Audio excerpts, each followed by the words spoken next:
Solute आने की वजह से ये water molecule are attracted towards solute, ये वाटर के सारे मॉलिक्यूल किसकी तरफ अट्रैक्ट हो गए, सोल्यूट की तरफ। सो अब यहाँ से वाटर मूव नहीं कर सकता, तो हम ये कहेंगे कि अगर यहाँ पर मूवमेंट की बात करनी है तो ये ए से बी साइड पर जो वाटर मूव कर रहा है due from its higher potential to lower potential, because जब कभी भी सोल्यूट बेटे आ रहा होता है तो सोल्यूट असल में वाटर के पोटेंशियल को कम करता है। हाइपरटोनिक से चीजें हाइपोटोनिक में मूव करती हैं, तो this hypotonic to hypertonic movement या आपके हाई पोटेंशियल से, हाई वाटर पोटेंशियल से लो वाटर पोटेंशियल की मूवमेंट को हम ऑस्मोसिस कहते हैं, और ये पैसिवली होती है। स्टूडेंट ये सवाल पूछते हैं, वो कहते हैं कि भाई आपके पास यहाँ से वाटर किस तरह से पास कर जाता है, जबकि ये तो सारा हाइड्रोफोबिक जोन होता है। तो हम लोग यूं कहते हैं कि बेटे यहाँ पर वो इस वजह से वाटर पास आउट कर जाता है कि आपके पास ये वाला जो जोन है ना, इसमें इतना माइन्यूट सा गैप जरूर मौजूद है जहां से वाटर की पैसेज हो सकती है, क्योंकि वाटर एक्सट्रीमली स्मॉल मॉलिक्यूल है, so it can pass through these areas, वो वाटर उस एरिया से पास आउट कर सकता है। फिर last but not the least हम ये बात पढ़ते हैं कि यहाँ पर एक बहुत अहम ट्रांसपोर्टेशन होती है which is named as facilitated diffusion. Facilitated diffusion के लिए हमारे पास स्पेसिफिक चैनल होती हैं, जैसे हम लोगों ने ये बात पढ़ी कि आपके पास चैनल प्रोटीन है, सोडियम के वोल्टेज गेटेड चैनल्स हैं, जैसे आपके पास पोटाशियम के वोल्टेज गेटेड चैनल्स हैं, तो ये स्पेसिफिकली उन चीज़ों को पास आउट करते हैं।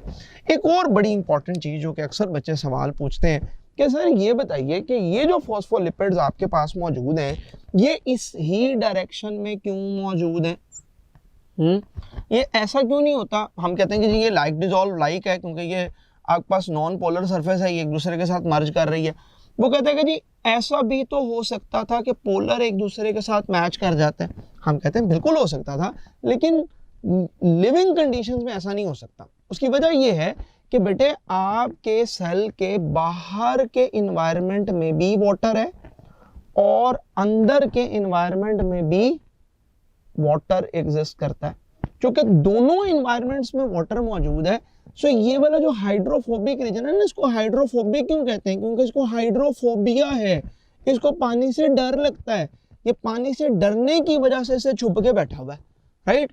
सो इस वजह से ये दोनों सर्फेसेस जो होती हैं ये आपके पास हाइड्रोफोबिक होने, दोनों हाइड्रोफिलिक जोन से बचने के लिए अंदर की तरफ चली जाती हैं। इस वजह से हम लोग ये बात पढ़ते हैं कि ऐसी अरेंजमेंट नहीं होती, बल्कि ऐसी ही अरेंजमेंट हो सकती है। और सबसे आखिर पे एक और क्वेश्चन ये जो बच्चे पूछते हैं, और वो कहते हैं कि ये मेम्ब्रेन जो होती है इसको यूजुअली हम एसिमेट्रिक मेम्ब्रेन कहते हैं। तो इसको हम लोग स्पेसिफिकली एसिमेट्रिक मेम्ब्रेन क्यों कहते हैं? बेटा एसिमेट्रिक इसको हम दो मानों में कहते हैं। एक वजह तो एसिमेट्रिक कहने की ये है कि आपके पास जो प्रोटीन्स इस फेस पे पाई जाती हैं वो दूसरे फेस पे नहीं होती हैं। सो दोनों तरफ प्रोटीन डिफरेंस है, जैसे रिसेप्टर्स हैं वो आउटर फेस पे होंगे, इनर फेस पे नहीं होंगे। सो इस वजह से हम लोग ये कहेंगे कि दोनों मेम्ब्रेन प्रोटीन के पर्सपेक्टिव में एसिमेट्रिक होती हैं। प्रोटीन बेटे फॉस्फोलिपिड के पर्सपेक्टिव में भी डिफरेंट होती हैं, यानी आउटर सरफेस के ऊपर जो फॉस्फोलिपिड्स पाए जाते हैं ये यूजुअली आपके पास जो फॉस्फोलिपिड जो आउटर जोन के ऊपर पाए जाते हैं ये स्फिंगोलिपिड्स हो सकते हैं, या ये आपके पास फोस्फोटिडाइल कोलिन हो सकता है, जबकि अंदर की तरफ जो फॉस्फोलिपिड्स पाए जाते हैं वो फोस्फोटिडाइल एथेनोलामीन होता है या फोस्फोटिडाइल सेरीन होता है। तो वो इन दोनों फॉस्फोलिपिड्स के कंपोजिशन के अंदर भी फर्क हो सकता है। सो हम लोग ये कह सकते हैं कि they are asymmetric in both in terms of proteins, ये प्रोटीन्स और फॉस्फोलिपिड्स दोनों की कंपोजिशन के अंदर एक दूसरे से डिफरेंट हो सकते हैं। सो बोथ को हम मार्क कर रहे होते हैं। So this is all the detailed explanation of plasma membrane from my end. If there will be any question, I am ready to answer your questions through LMS or anywhere else.